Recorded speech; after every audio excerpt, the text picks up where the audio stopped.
Jollibee, ready ka na ba? Okay, sige daw, sige. Okay, Jollibee, 1 plus 1. Jolly Kids, huwag mo sasabihin ng sagot.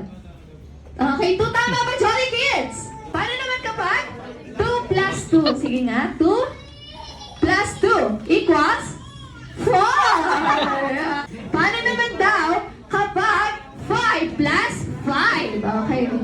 Ayan, hindi alam ni Jollibee. Hala, sabi ni Kuya, 4 lang daw yung daliri mo.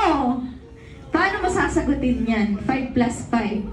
Okay, wait lang daw tayo, wait. Sige nga, anong sagot? Ready?